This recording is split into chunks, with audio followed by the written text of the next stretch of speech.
And we're back. And we're back. Guess who's back? We were going to do our song or like a song because it's our anniversary, you all. It's been a year of the capacity conversations. I can't believe it.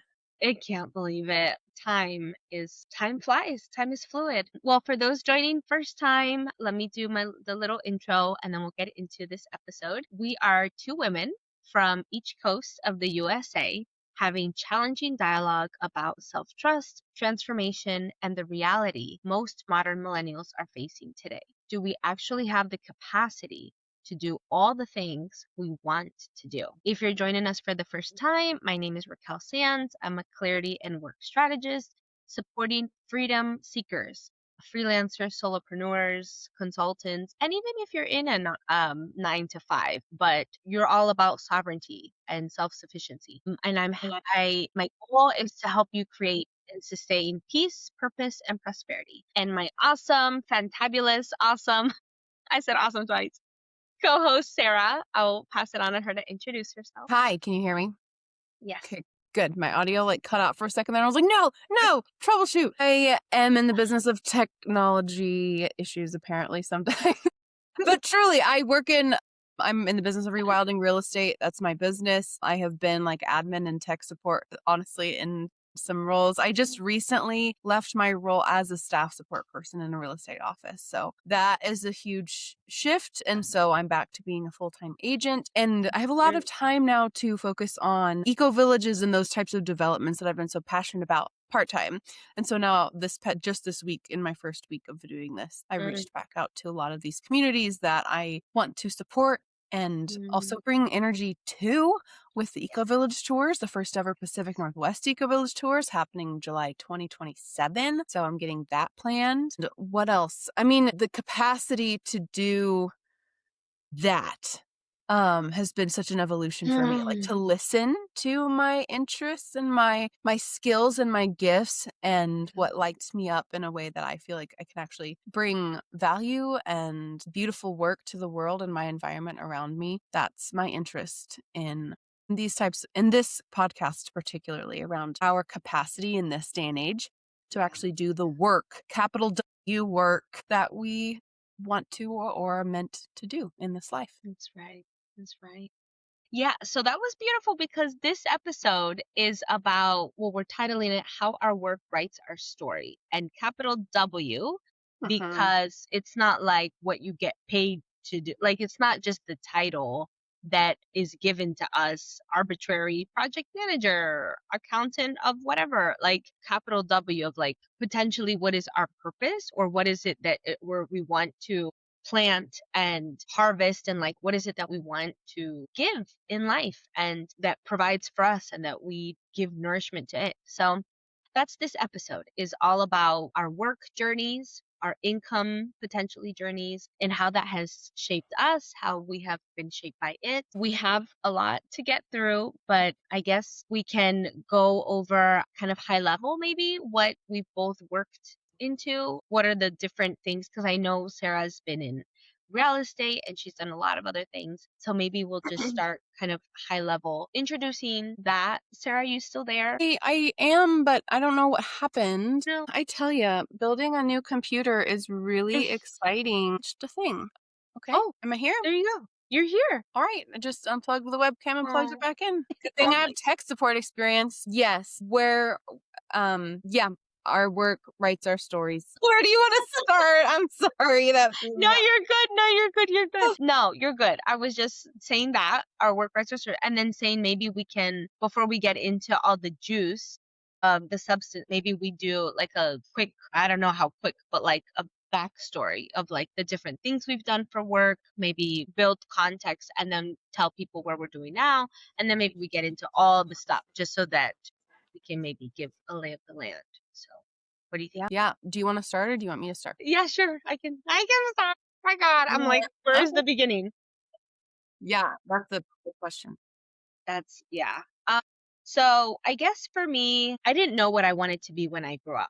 I'll just start there. I was really interested in health for a long time. I remember, I don't know when I learned about what a doctor was or like a surgeon, but I remember telling my parents that I wanted to be a heart surgeon or a brain surgeon because those were like these pieces of the body, the organs that are the most precious. Like we can't live without a heart, and we I don't know if we can live without a brain, but we're not really living. And so I was like, I want to get to the heart of things, literally. And so I remember in a biology class or whatever, and we had to do the dissection, and I couldn't do it. I was like, there goes the surgeon career.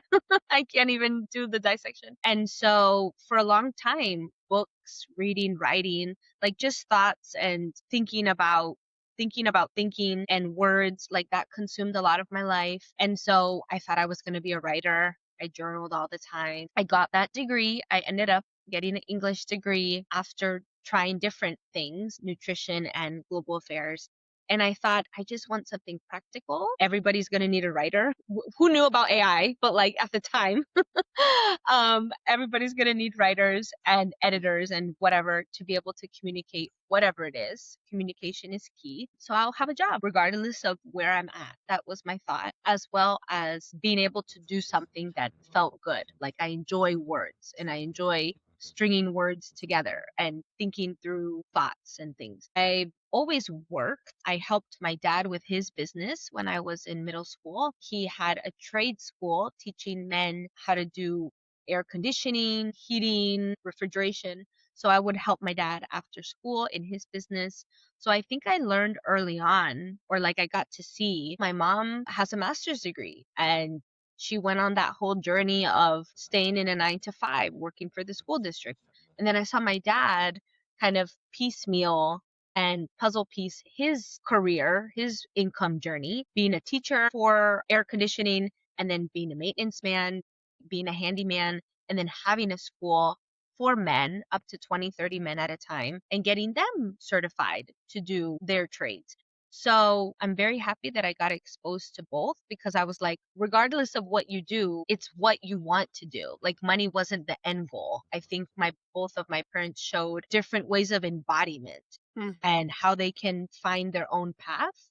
But it's not, money isn't I mean, you need it, but it's not the bottom line that was motivating them to move differently. So yeah, my first job was at the library, because I loved books and being surrounded by books and people who also loved books. And then afterwards, I was a kindergarten teacher for STEM, science, technology, engineering, and math for kindergartners. So great. I mean, so much bubbly energy, but also quite tiring after Monday through Friday. And so I did different things. I worked at a yoga studio as a teacher and then a manager for a yoga studio, which was cool. And I was a dog walker, worked at a physical therapy clinic at front desk. So always health has been there. I've been in those environments if I've not been the practitioner. But the majority of my work, I would say, is in corporate as a communications specialist, which is like an umbrella term for someone who writes and edits and designs and many, like a handy person, jack of all trades in that space. And I did that for 10 years, a bit for the government, a bit for nonprofits, and the majority for private sector. I've been an employee, a consultant, a contractor, which are two different legal terms. They have two different legal benefit structures. I've been a freelancer. Yeah, so I have a lot to say about the corporate structure. And it's been good. And I've been doing that in terms of business, like educating people about the myths and what it costs our capacity in the corporate structure, regardless of nonprofit, for profit, government, like whatever it is, we're still operating in a system that may or may not benefit us. So a lot of, I think, my work is educational, but it's also entrepreneurial. How do I help others? How do I help myself? And then recently, and Sarah knows this, is I'm starting a cacao blend business, which is like, heck, it feels random, but health has always been there. Sarah and I share that we're both certified yoga teachers, have a deep love and passion for plant medicine and the environment and being sustainable. And I don't know if I've shared on this podcast, but I have a deep need for learning about my ancestry, and I did a whole 23andMe, and that could be a whole other episode. But suffice it to say that 50% of my ancestry is indigenous from the Americas, from Central and South America, and 8 to 12% West African. And a lot of that history, I feel, is a good embodiment of cacao, because cacao has had its own journey through the ecology, through the environment and colonization, and how now different businesses potentially appropriate or do different things with plant medicine. Not that plants are owned by any culture, but it's just interesting that I'm stepping into that and wanting to build business in a different way, because I feel like there's such a huge need for hybrid, like meeting people locally, meeting people in person, and not just in the head, in theory with thoughts, conceptualizing things, but nourishing. Hopefully that's a quick overview because there's a lot of little side quests there. But overall, I think my relationship to work has always been a question mark. Like, what does work mean in my season of life now? When I graduated college, it was all about pay off student debt, pay off the car debt, save money. It felt very tangible. And as I've grown, the relationship to work has been, what does it mean to me? What do I want to be known for? Where do I want to stand claim my flag? How do I want to help others? Because I've built the capacity where I'm not in complete survival mode all the time. And not to say that that has to be the thing for everybody, but it's clear to me that I'm not just money motivated. If you give me more money, it's not going to solve the problem of work for me. Like, I think capital W work is about meaning and not money. And lowercase w is more about money. Like, how much do I need to pay bills versus how much do I need in my soul to feel fulfilled? That's priceless, I think. So I'll stop there and hand it off to Sarah because I want to know. I mean, I know some things, but let's open the box. Yeah, well, our boxes are very similar in that, like, I think we've shared so much about how we've job hopped intentionally, not intentionally, whatever that looks like, Mm-hmm. and in search of this deeper meaning or purpose. For there is a deep belief in me, and it hasn't always been this way, that our work in the world can help others and myself at the same time. And I've heard an author, I saw an author, and I wish I could reference it at this moment, or even maybe it was a podcast or something, like really break down really well the journey between those two things for people, and how it's actually you analyzing what fits for you and what work you actually are giving to the world that feels good. And it's a slow inch. The universe is slowly inching those two variables closer and closer to each other with the more experience that we get in life. And I think that's definitely true for my story. I was typing it all out, and did I miss anything? Because I think it's just a funny list of jobs, and I'm sure I even missed something in here. But my very first job ever, I'm from Bates City, Missouri, actually Napoleon, Missouri, and the closest little town was Bates City to where I grew up, and it was 4 miles to the highway, and there was this restaurant there called Bates City Barbecue. Fabulous first job. I was there for a really long time. They're actually having a 50-year reunion this summer, and I'm going back to Missouri to be with them. I was just messaging my friend and manager and owner there. I'm like, make sure, when's the date? I want to make sure I'm in town. And so that was my first experience with that job. I was there the longest out of all of my jobs. I was there for 8 years on and off because I started there when I was 16. So as soon as I got my driver's license, 2 weeks later, I don't know, maybe a couple months later, I got a job. So working has been this thing to do. I just knew I work. I started paying for my gas in high school.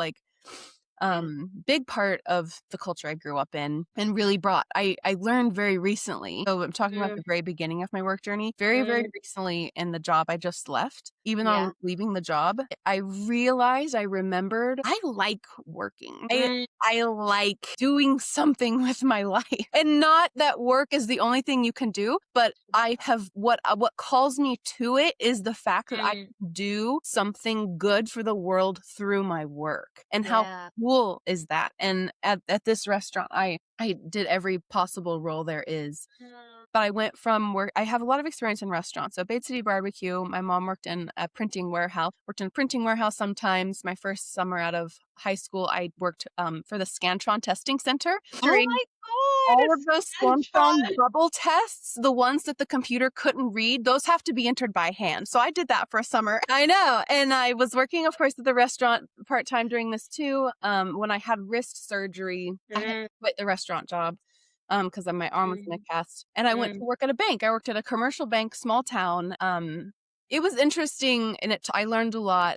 Honestly, I think the biggest lesson I learned from that job compared to the restaurant job was that if you work around a medium long enough, and in restaurants it's food, Right, and in banking it's money, right, if you work around that thing long enough, it becomes like the value of it changes. Like if you're just surrounded by food and abundance of food, value of it, I'm like, oh, we don't need to save this. I don't know. There's just this little bit of like, I noticed that. And I noticed that carrying around the first time I ever carried a stack of cash like this big, I was like, oh my gosh, like small town, like big money was Yes. a thing. Like I'd never seen so much cash in one place. But after months of that, Yeah. the awe, I don't know. That was an Yeah. interesting learning early on. So Yeah. I don't know, I just felt like naming that. And Oh, yeah. and then I cleaned houses. I got a different job when I got married. My husband and I bought a house in a town further away. And so I got a different job as a server and shift manager at this restaurant called Cafe Verona in Independence, Missouri. Independence.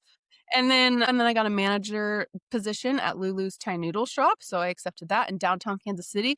Lulu's Thai Noodle Shop, best Thai food in Kansas City, just saying. Um, then that was actually next door to the yoga school I started. So that was an interesting pathway in getting into yoga school in 2017. And about that time, I started my first herbalism business. I called it Scorpio Rising Botanicals. I had been practicing herbalism for a few years at that point because after I graduated from college studying nutrition, I realized that wasn't really the path. That didn't feel like true wellness to me. Dietetics didn't feel like wellness.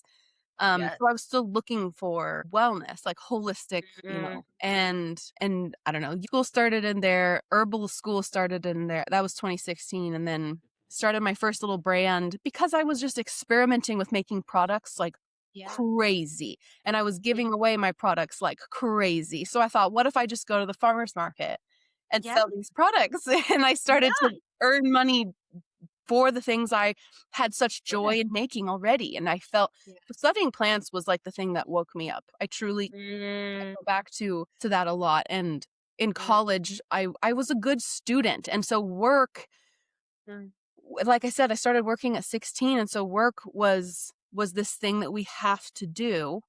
And like the fact that it sucked did not matter. That restaurant, and I loved my first job, and I will rave about Bay City Barbecue all the time.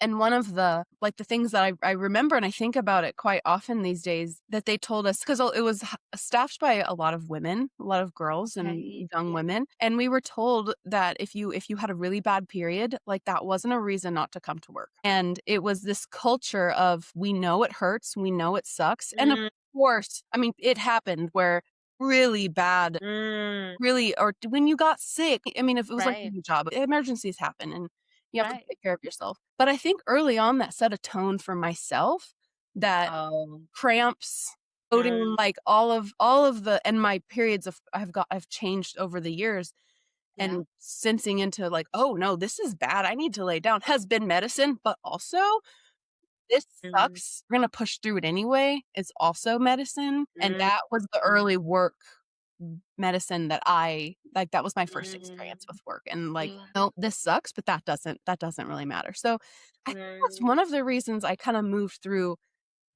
these jobs, because after that first one, I was a manager in downtown Kansas City for a couple years, and then I started yoga school. I leaned harder into my herbalism brand, came a bulk dry goods department manager at this grocery store called Terra Health and Wellness. And it's now just a supplement store, but it used to have a grocery department, and I managed the dry goods department. And I think around that time, the heightened awareness of ingredients and the value of materials, big lesson I was working with. And so I went from, wow, the value of food can be malleable. It can be like this the first strawberry or the first tomato of the season. What a gift. Oh, but we're surrounded by whatever, Right. like not Right. so much of the, I don't know. And shifting that perspective. Sorry, I have a heater on down here. When I was a dry goods manager, learning to value things even in their smallest quantity. So Mm, selling medicinal and culinary herbs in my department. mhm. I would have them all in these little jars and I would manage them and Yeah. keep them stocked or whatever, and learned to love even the smallest. And I think that's another lesson plants taught me. Mm, That store shut down at the end of 2019, and that was mm, the time I decided to lean more into my personal brand because I was doing more. I think I mentioned yoga school. In that time, I studied psychological yoga, so embodied yoga principles, and was using that coaching modality along with my clinical herbalism experience. And I opened a little studio mm. that in January, my first day was January 2020. Oh, wow. And I did my first workshop to the public in February of 2020. And I felt like clinician Sarah, check. Nutritionist Sarah, check. Body Okay. worker Yeah. Sarah, check. Mm. And it was close to my house. It was in this it's called the Innovation Center. It's in Okay. Independence, Missouri, on the crest of looking over to Kansas City. And it used to be a hospital, and it was actually the hospital I was born in. And Oh they my God. renovated it to business suites and this little entrepreneurial studio space. Like you could rent out Yeah. rooms for new entrepreneurs. And I thought, what a perfect place to Yeah. rebirth my adult business and passions in the world.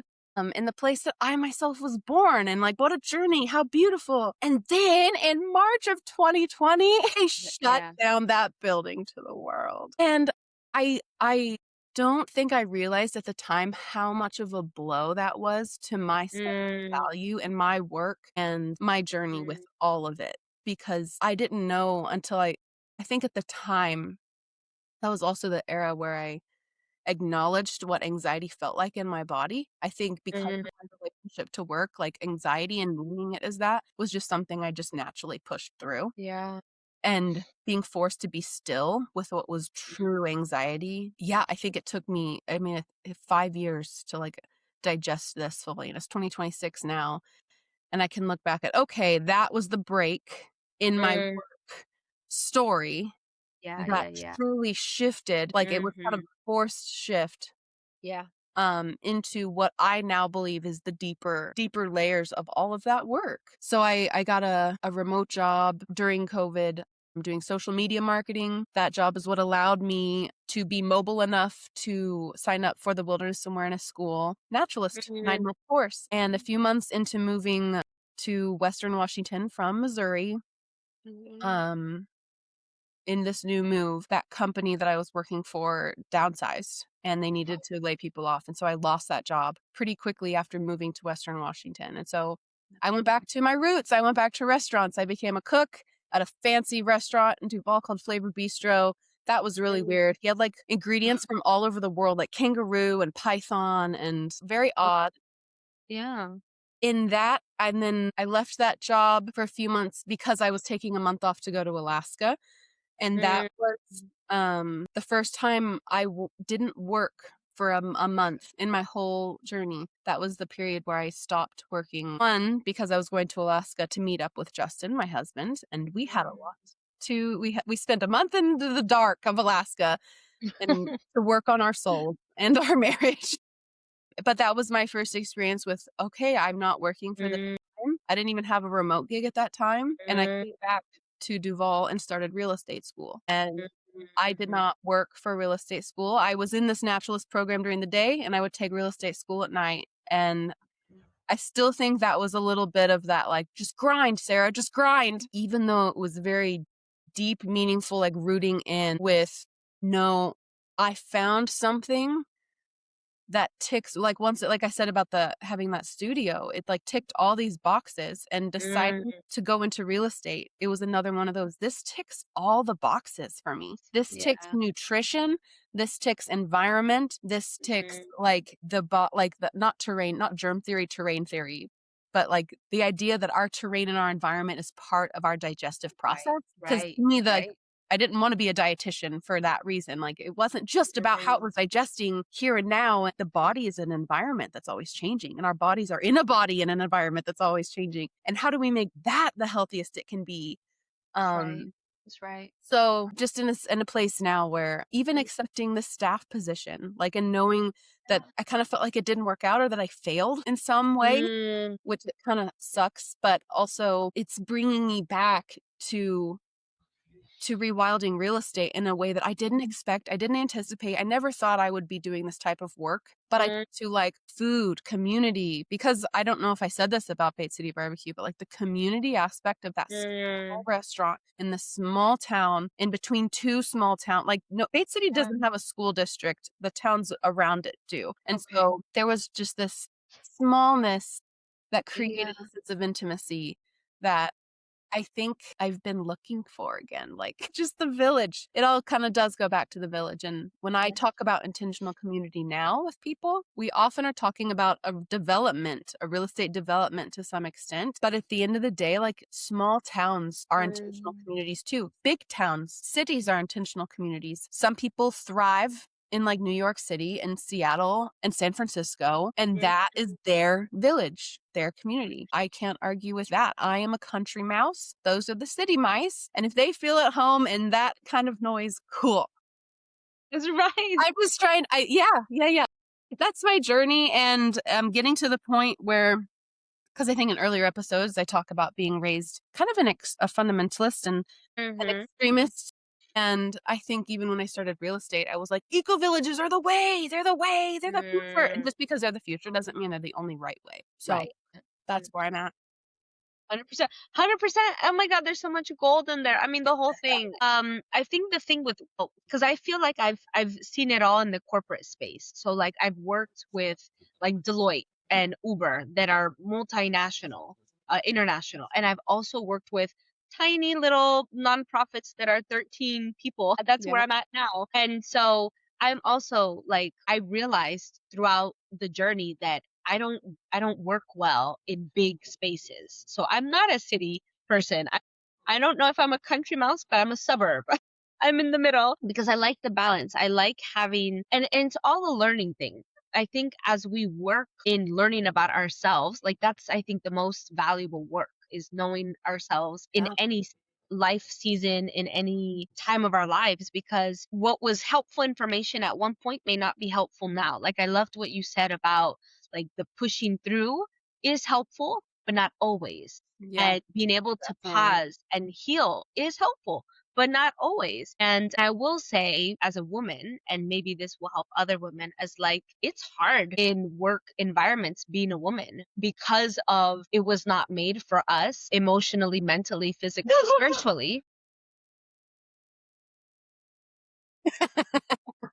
My dogs are saying hi. But also, I know, but I think also just because, I mean, physically commuting and the negotiations we have to make with ourselves of whether we have kids, how many kids, whether we're caretakers, we're the head of household.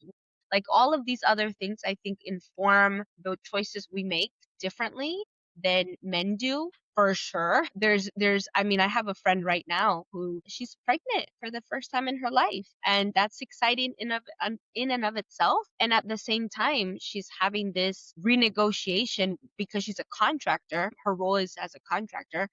And so there's this real fear of losing income for the sake of maternity leave that, there's this whole thing of like when women become pregnant, companies want to either fire them, lay them off, furlough them, whatever it is, because they're not producing for the company.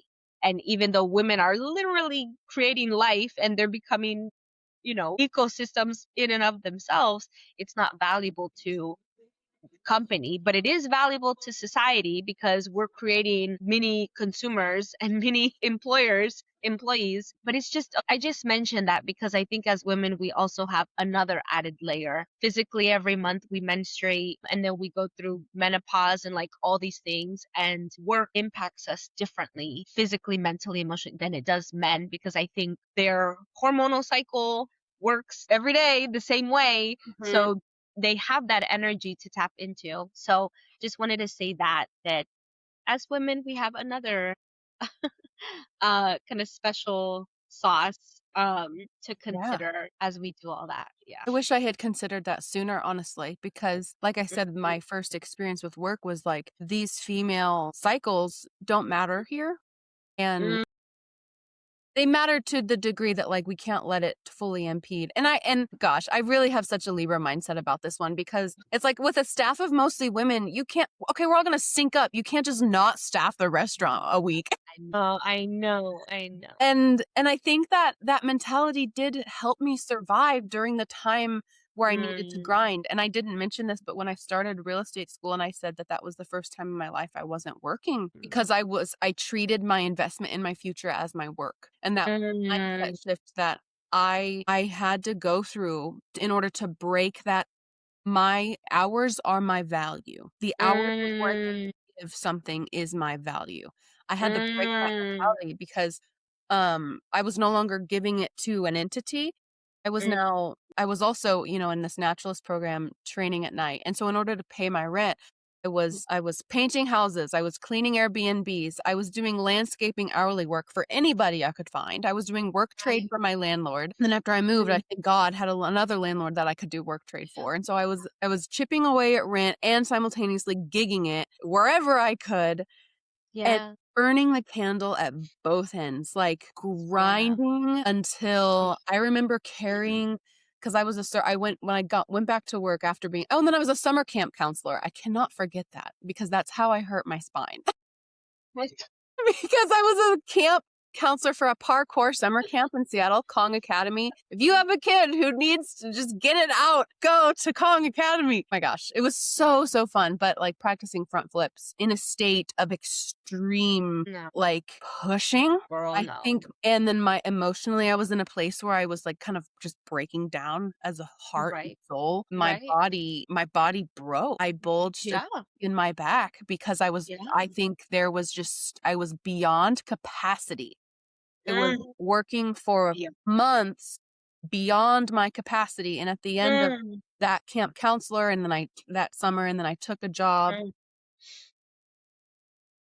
at the Grange, and I was a server at the Grange, and it was a much healthier environment for me because I went back to restaurants from mm, farm to table mm, restaurants. So very different. I mentioned the one where I had like the global ingredients, and then when I went yeah. back to work after that kind of break and going to real estate school, I went back to a farm to table Mm. and Oh, realized it matters so much where I put my energy and the value of that entity and how it comes back to me. Because mm, even though I was giving myself like fully to this role, and it yeah. was I mean, yeah, people think it was a server role. There was a lot of reasons it was very challenging, and building the systems after COVID was the number one reason. I I mean, think it she takes froze a a little lot bit. of effort, and I'm sure if you worked in a restaurant during and after COVID, Sarah. you can understand that, but I'm buffering here. I'm gonna see if the internet connection I thought was great. Okay. It's back. Okay. Yeah.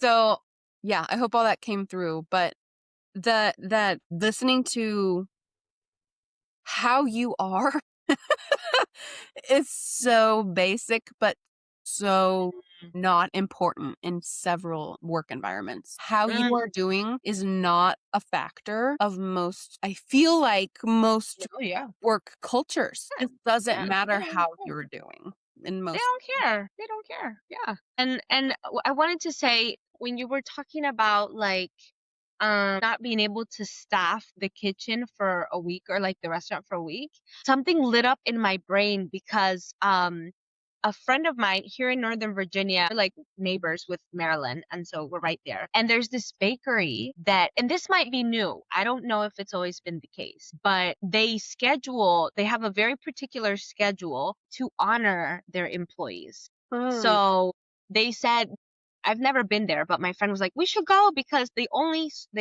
bake fresh and they only serve at this time. And they had a post on Instagram and they were all the bakers and everybody was burnt out. So they're like, we know that this might be an inconvenience, but we're actually not going to serve the next day. So come back the next day. And the only reason I bring that up is because I feel like most of these things that we're holding within ourselves are not individual problems. They're right, systemic right. problems. You know, and like going back to the environment thing, the way this wouldn't be a problem about understanding our value or that time is valuable if the reframe, if the system, the society were to look at it differently. Like, it is valuable for women to have healthy gestation and a whole pregnancy. And so they shouldn't have to commute and they should have maternity leave. And it's a non-negotiable. And we should give them all the good bone broth and like all the good things for them to have healthy babies and healthy pregnancies. And it should be a non-negotiable. But because it's not, like to your point, they don't care about us, then it's like, of course, we're all scrambling and suffering and surviving because what else is there? And so I just want to mention that because I'm seeing, I mean, I'm not exposed enough. I don't think any of us have been exposed enough to like healthy, optimal, holistic environments that consider a human being, not a producer. Like, we're not, even I think I said this when we were catching up the other day, that like the way that I go about my work might not match how my employer wants me to work. So it's like I'm in my luteal phase, not right now, but like sometimes I'm in my luteal phase and I just my biology is telling me to go slower. So regardless of my employer telling me go fast, I just literally can't go fast. Yeah. Something is happening in my brain that is making me break. Like, it's not my fault. Take it up with God. Like, take it up with my brain. And so it gets challenging because there are things that are beyond our control that are forced onto us. And so we're scrambling to meet that lack, that slack. Is like, why is this my fault when it's not my fault? Or why is this made to feel like my fault when it's not? And talking about business, like, how do I schedule my time now that I have time when time is money? But time isn't money because I'm not making money all the time. And how do I price things in such a way that feels valuable to me and others when these are just arbitrary numbers? Like, it's a whole thing, girl. But Yeah, yeah. pricing is one of the, I think when people talk about capitalism, that's one of Mm, the things that comes to my mind because I'm like, well, who sets the price then? right. Well, there's all these facets of capitalism. I don't need to get into capitalism, but like that's one aspect of the free market that Mm, individuals, I believe, should mm, be in the power to price mm, shit. Like, and because like that you, I don't, but then there's because if you charge, if you're mm, selling oranges at the farmer's market and you're selling them mm. for an orange, someone else is going to show up thinking I don't know, if they show up thinking they can make a buck and charge $500 an orange, like no one's going to buy their oranges. And there's, I don't know, we don't need to get all into that, but I think that Yeah.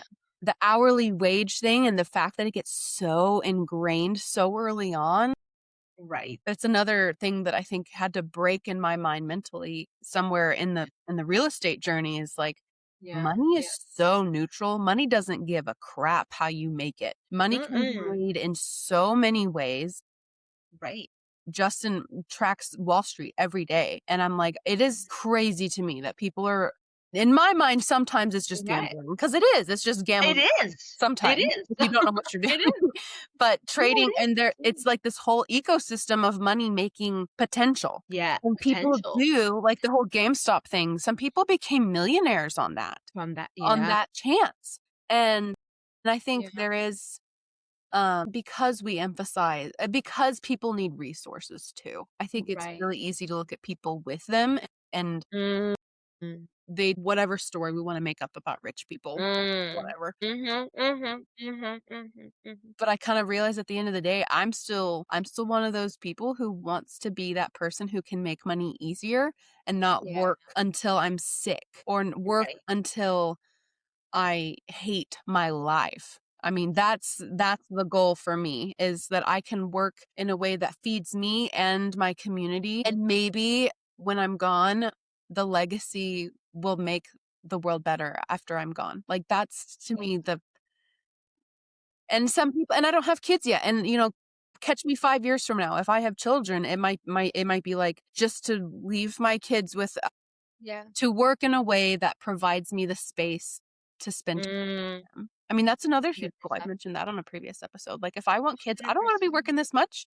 Right. Right. But Exactly. Yeah. Yeah. yeah, No, I love all of that. And the word that stood out for me is chance because like I feel like I've been able to see the two sides of the coin. I've seen a little bit of the entrepreneurial side, and I've seen like opting into a system. And so it's like either you create your own system, you create your own means of making income, or you opt into a system that already automates all that for you. All you have to do is get your butt to the cubicle or get in front of the computer and you just perform. Yeah. But you're not thinking about where the business is coming in. You're just doing your role. And so I've thought about that because it's like they both deal with chance. Like, what are the chances that you still get a job now with AI? What are the chances that whatever you have studied for is still valued in the future?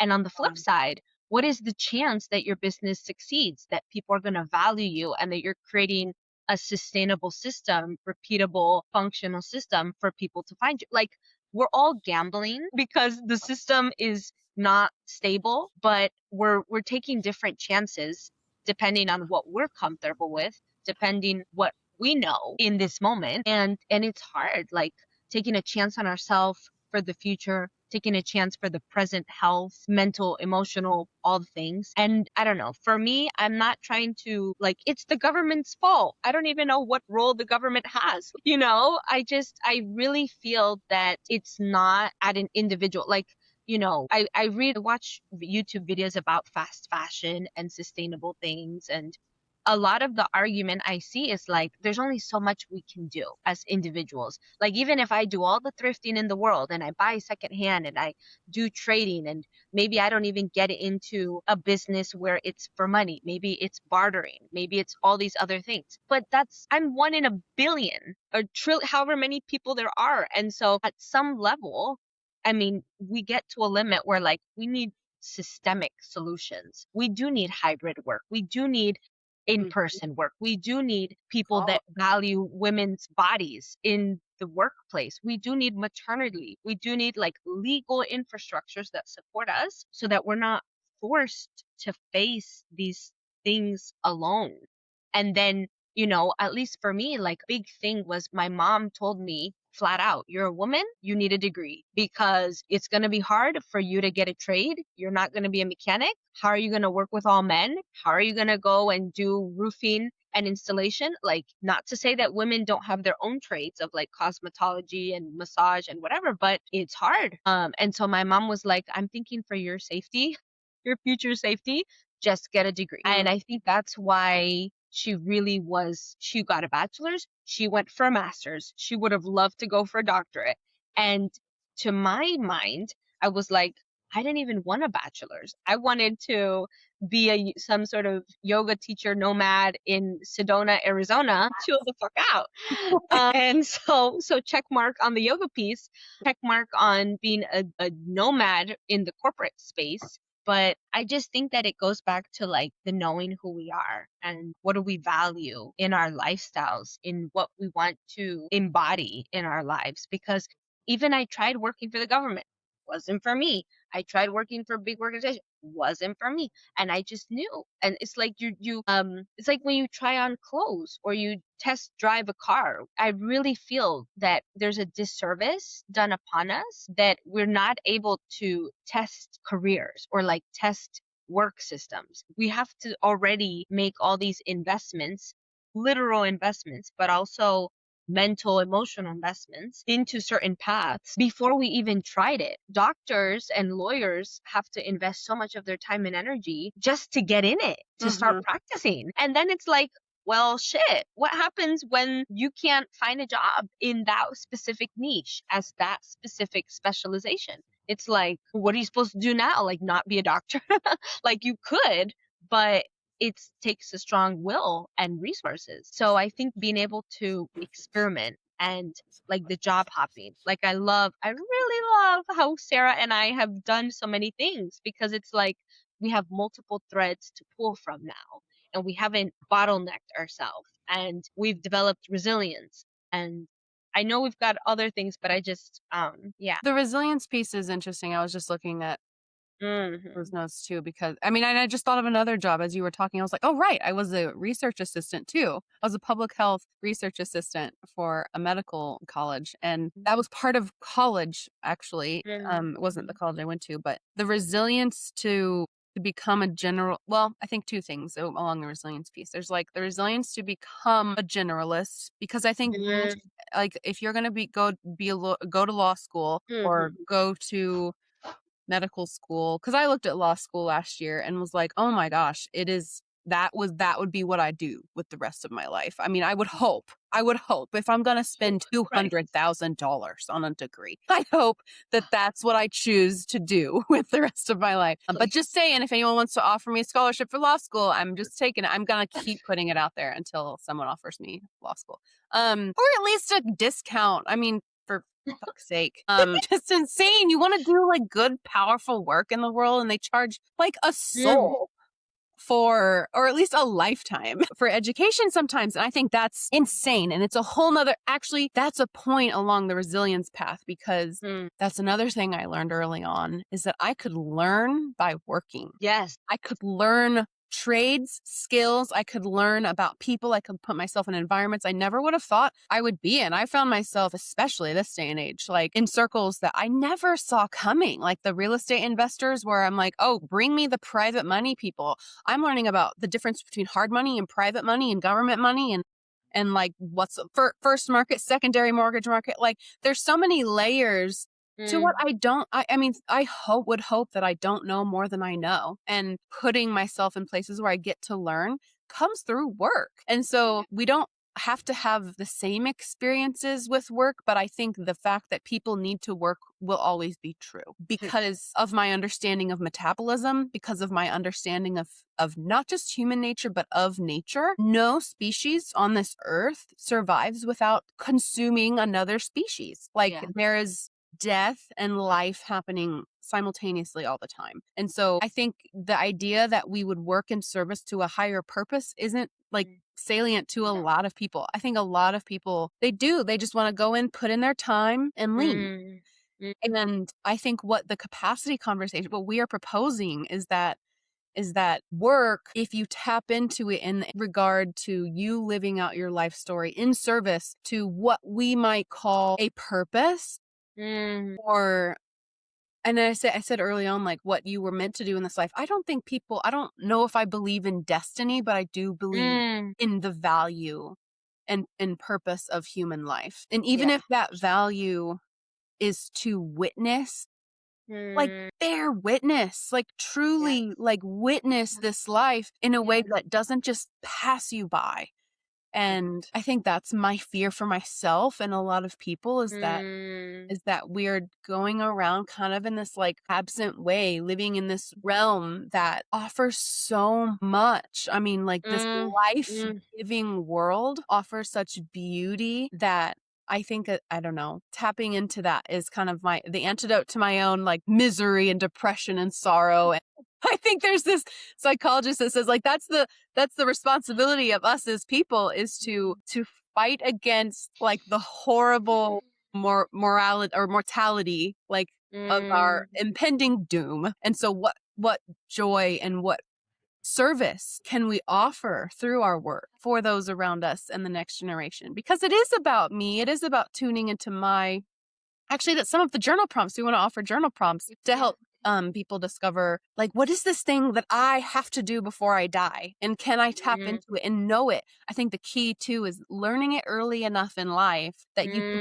spend mm. most of your life Like, doing the yeah. thing that brings you the most alive. And that aliveness isn't inherently scary or bad or evil. I think that's another lie I was taught early on, is like when I realized I feared my own breath, my own heartbeat, like I actually have Mm. your response to my own life, both in the Wow. both in the sphere Wow. of death kind of sense, but also like Mm, it's so easy, I think, especially in my religious background, to dissociate from my mm, body.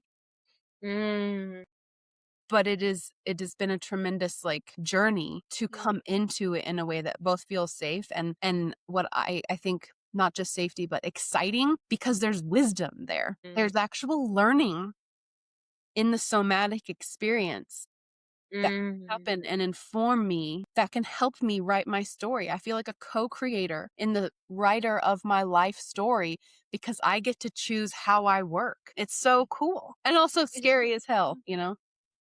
I'm kind of bad No, at it sometimes. I would just wanted to soak that all in because I like life is meant to be lived, and like that's the whole point.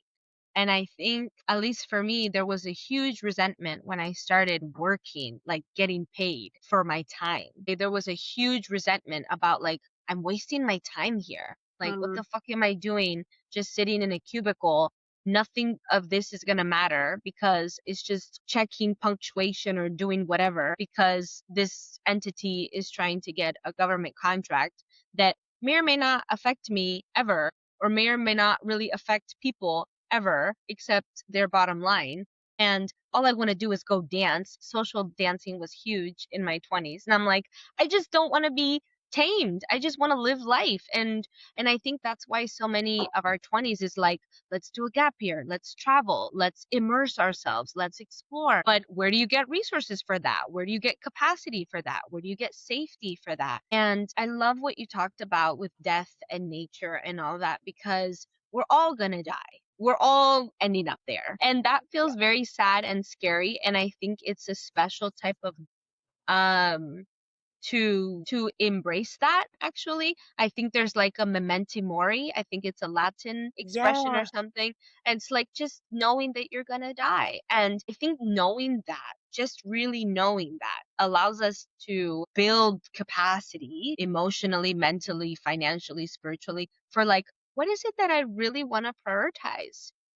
Maybe it is being a mom and being a stay-at-home mom. Maybe it is being a nomad and doing life in that way. Maybe it isn't talking to certain people. Maybe it is job hopping. Like, it allows us to hone in on what matters to us in whatever time of life, because like, I think if we didn't have death, why would life matter? It's a chapter. I really struggle with so many of these, let's defy old age and let's defy, like, why? Isn't it being old a privilege and a beauty? And I'm looking forward to having silver curls and like having wrinkles, and like, I'm gonna talk to Sarah in 30 years from now, and we're gonna be the same age and we're gonna look differently, and it's like, do you remember 30 years ago when that, and now we're in a different life? And it's like, isn't that beautiful? And like, I think that really tapping into that is a joy. Like, it's joyful to think about death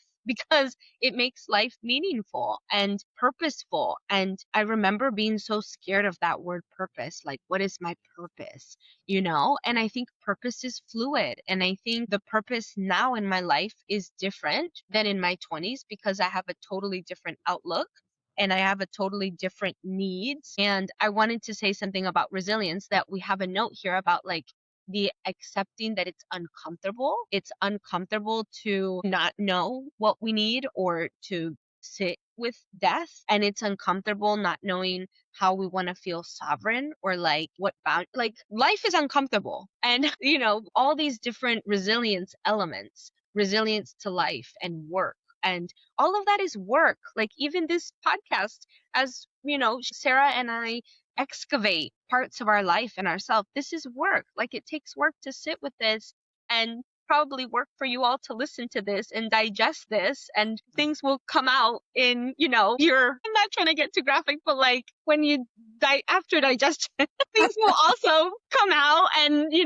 then you compost stuff, and then Yeah, it's all part of the cycle of life. it's all part of the cycle. Yeah. And so we're doing that internally all the time. We just don't realize that. And all of that is work, and it's resilience, and it's uncomfortable, and it's messy.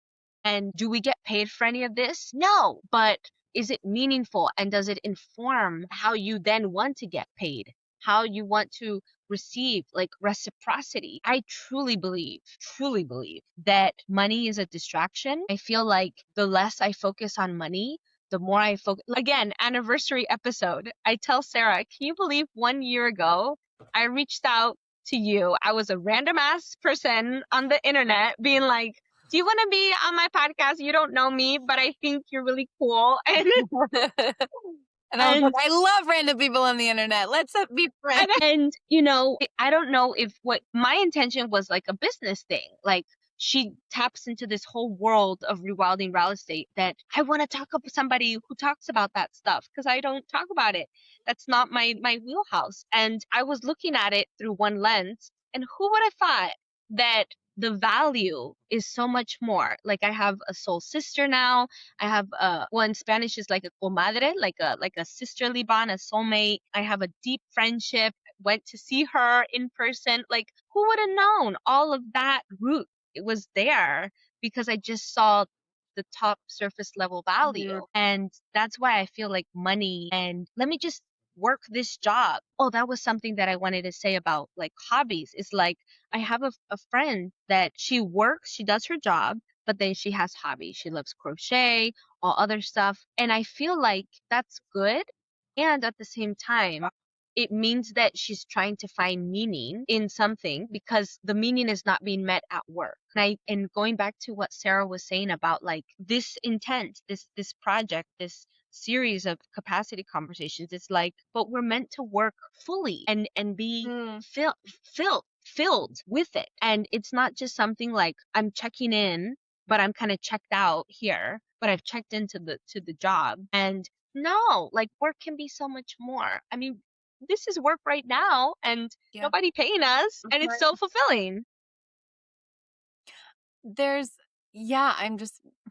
there's something exploratory. Like we were talking about curiosity before we started recording, like the Mm-hmm. importance of curiosity and how it's such an antidote for so many Yes. issues, just like so many, I guess, behavioral stuff, but also work stuff, um, and relational stuff, like to engage with curiosity in a way that might show you more. Like I was saying, there's wisdom in the somatic experience, but for a lot of people who are afraid of living in their body, which is fair enough, Mm, valid, like tapping into even intellectually that, mm, like what does bring you meaning in life yeah. and joy, and doesn't have to be joy, but like energy. Like one of the questions that I have here is like, what am I naturally good at, and which of those strengths do I actually enjoy using? Like Mm, that, can you can come at that question from a cerebral place.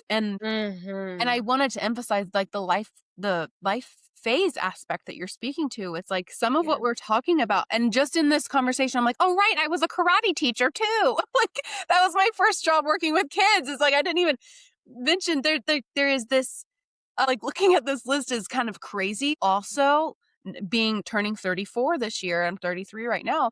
Looking at this list, I'm kind of like rushed the 20s. I would say that it is a if you think it's a privileged Mm, thing to be able to job hop, if you think it's mm-hmm. a privileged thing to be able to work one job through all your 20s, whatever your perspective on that is, to some degree, teenagedom and early 20s, the 20s are Mm, really for finding yourself, exploring, honing skills that do, because if you look at this from the life cycle aspect, you're not gonna, and going back to that thing I said earlier about like kind of the goal is to find it early enough in your life so that you can enjoy the work that you do for most of your life.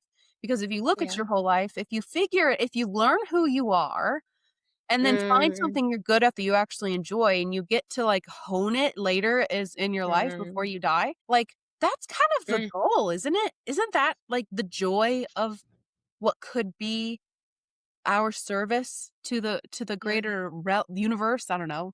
Right. Right. And some people do it globally. Some people travel the world doing their work. Other people stay in their hometown their whole life, and their work is very localized and very meaningful. Mm, So I don't think there's, going back to, mm, I mean, humans are so diverse. I think that's the other thing. Like, this is a very mm, abstract topic because mm. work, I mean, we talk about the absurdity of some jobs sometimes. It's like, okay, the Scantron job, my gosh, like how mind numbing. Like we found ways, and I don't know if this is appropriate or not, but like we found ways to have fun with it. Like odd names of some of the people who filled out the test. Like we had a wall Yeah. of like cool or Yeah. funny names. There you go. Like You okay, do that's it. the best we got.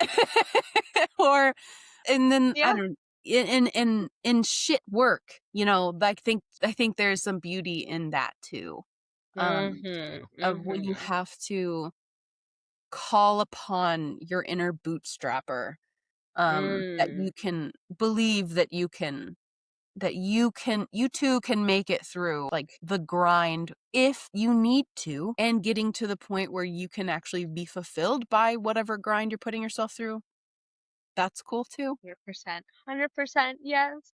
I do think it's a privilege to be a job hopper because Mm, I feel like, I mean, I've only lived in the United States. So, I moved from Southern Florida to Northern Virginia. And I don't know what it's like to work anywhere else. So I don't, that's to say that I feel like in other countries, maybe it's limited. Like maybe there's only certain industries or certain types of work in certain, like in our environment. And so I highly believe, I really truly, it's a big privilege. It's a big flex to be able to be in an area that allows, like, okay, you can work in the kitchen and you can work in a yoga studio and you can be a STEM teacher or a karate teacher and you can teach rock climbing and you can go do that. Like, mhm. wow.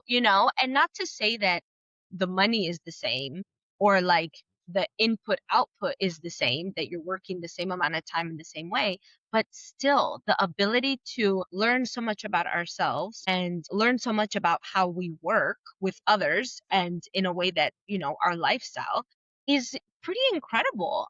So I'm a huge believer, like job hop. Job hop, repurpose the corporate ladder. That was my motto. And then I gave up on the ladder. And I think that was another piece of my story about shame is like, I'm not doing this right because I feel like I'm not going higher. I'm not getting another promotion or a title.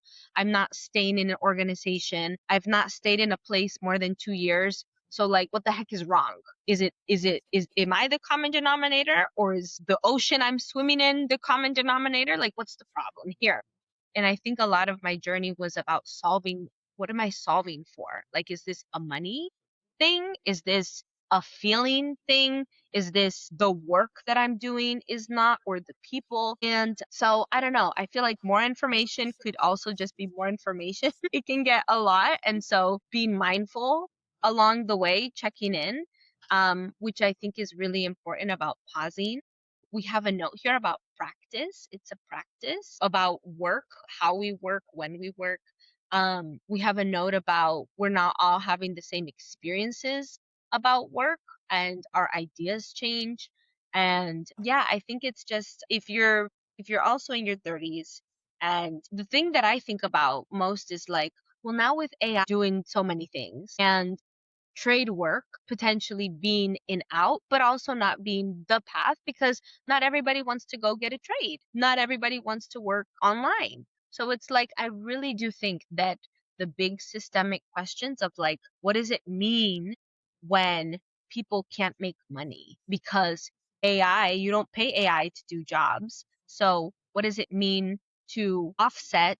Because companies are like, okay, this is cheaper, but I'm not paying human beings who actually need the money and the resources to pay bills. So I think it's an economic and systemic question of like, maybe we go back to living the way we've always lived and we become farmers and gardeners and off Mm, grid, the value in the village. Like maybe I go to someone who can do this thing and help me here and help me sew my clothes and learn to sew again and yeah. learn to bake bread, because I feel like that's a huge thing that hasn't been valued in our society of like, where does your food come from? And why are so many industries throwing away fruits and vegetables just because they look off?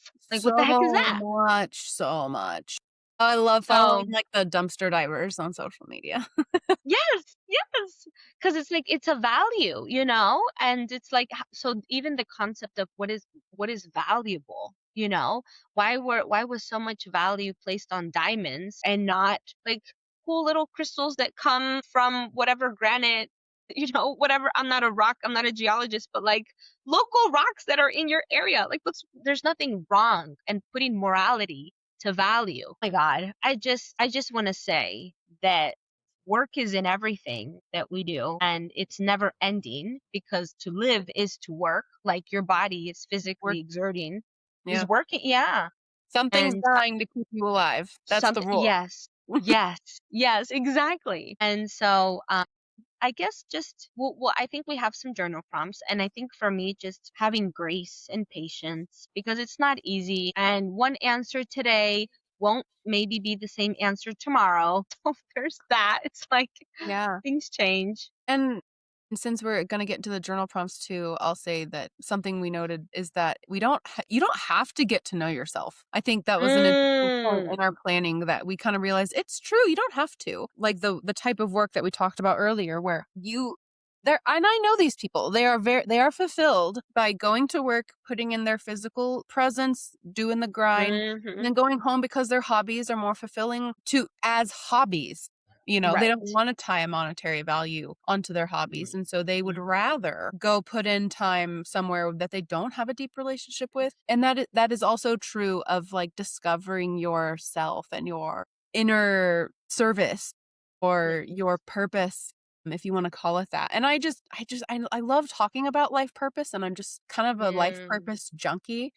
But one of the things I love the most in that realm was hearing someone who did purpose work say like, yeah, that's just kind of a pointless concept. So I feel like while it's like living your life purpose is like true, there's something true and noble about it. I think to also just live in a sense of contentment and Mm. appreciation without tapping into this like higher Mhm. plan, I think is also valid, but Mhm.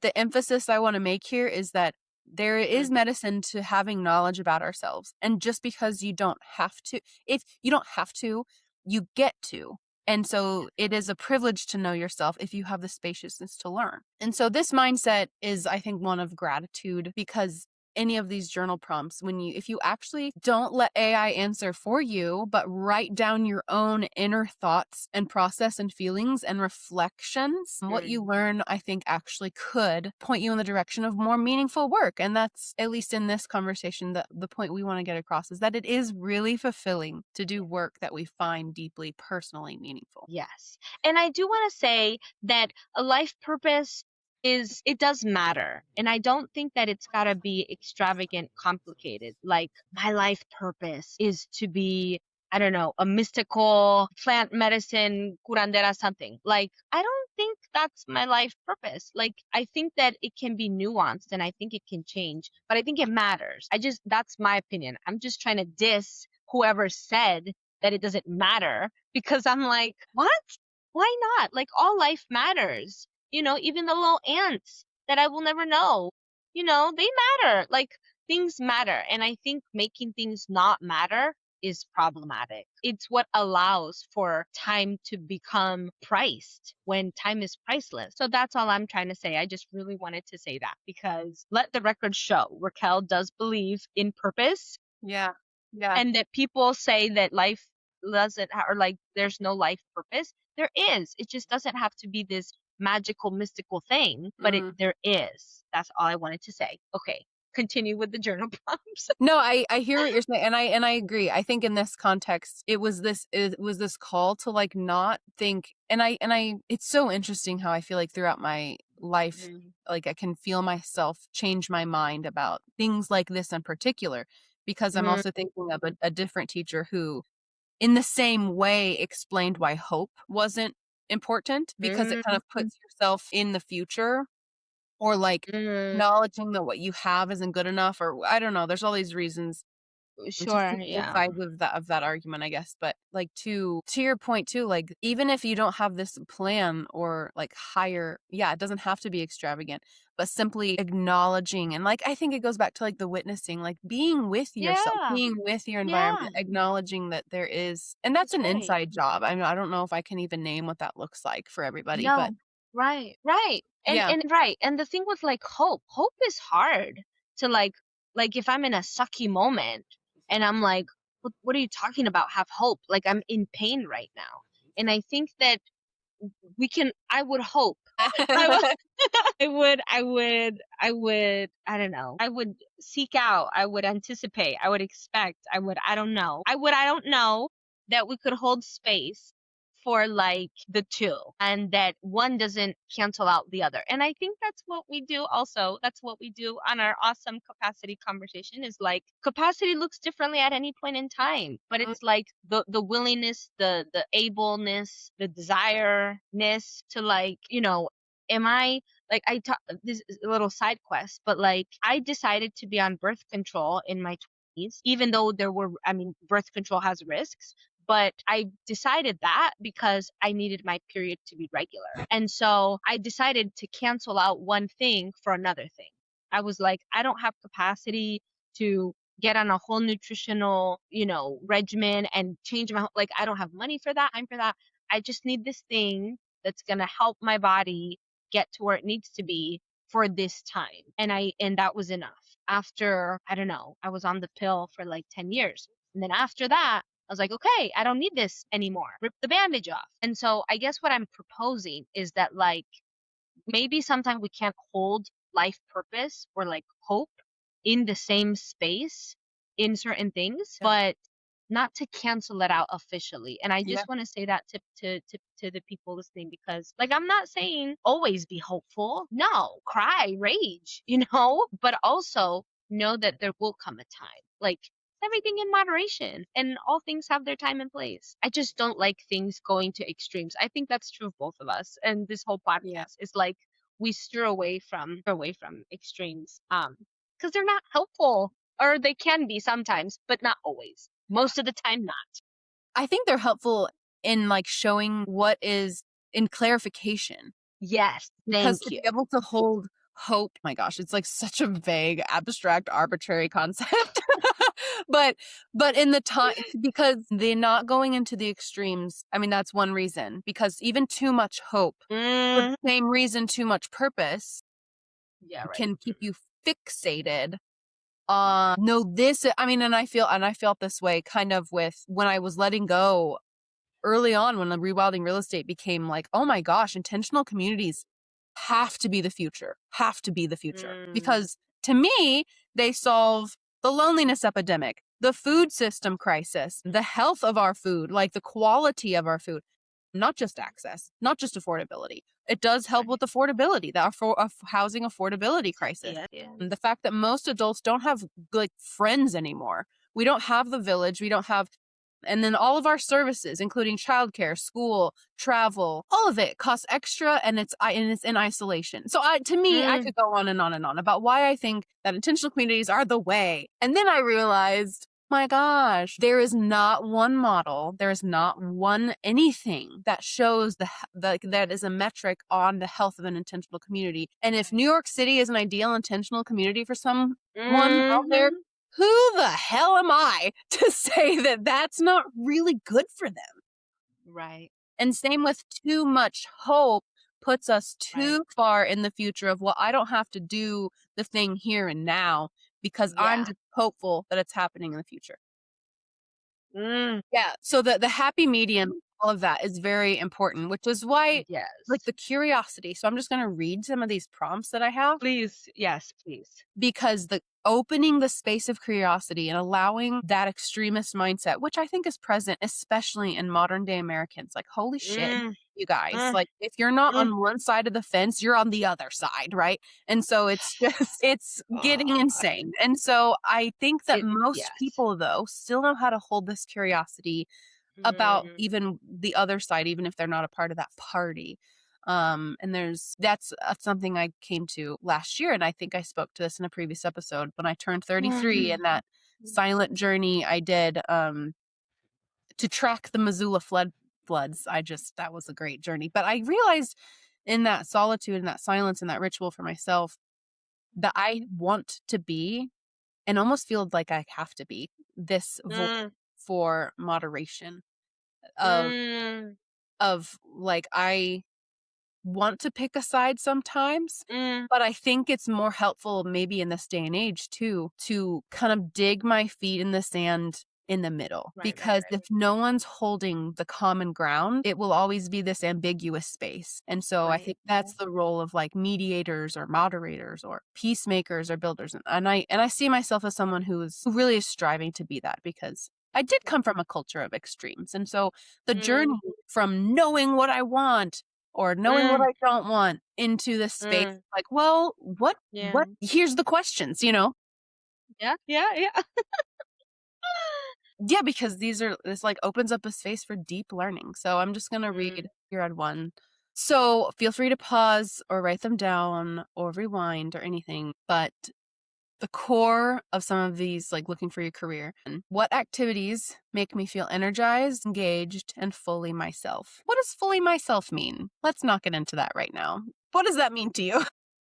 Yeah. Ask yourself that. Yes, yes. Think deeply on it. Number 2, what topics or problems do I naturally enjoy thinking about or discussing? For me, lately, it's been how to build houses for free out of mud. Like, Boom. I'm so curious about that right now. Number 3, what kind of impact do I want my work to have on people, community, or the world? So, We have a couple ones from our notes that we can add, or I would like to add. okay, great. That's similar to what you just said. What work do you want to be known for? Which I guess we can, piecemeal that's like, well, how are you defining work and how are you defining known for?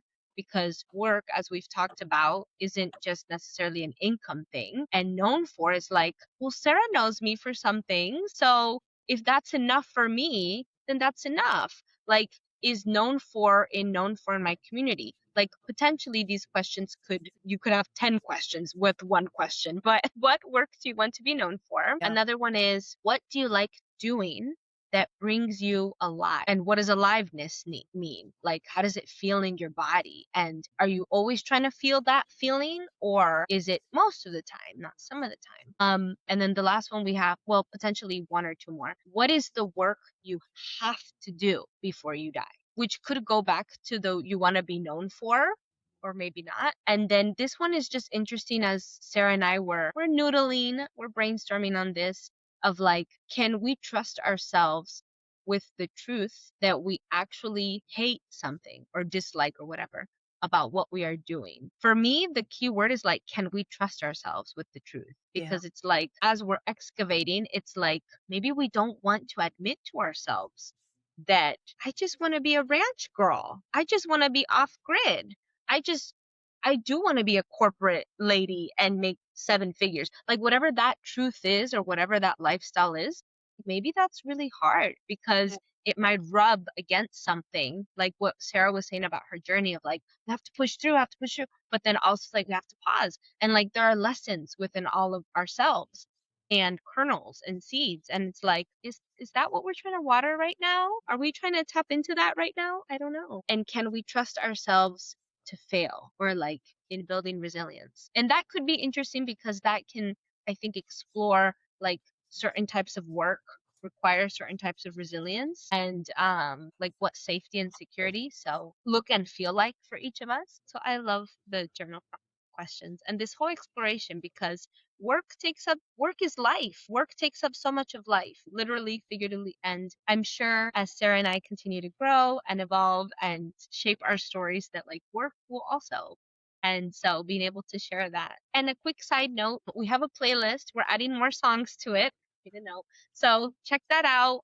Hopefully this helps you at work, but also off of work or whatever, whenever you want something to listen to. Most of our music is, I think, is quite eclectic and meaningful to us. And so hopefully it also is for you.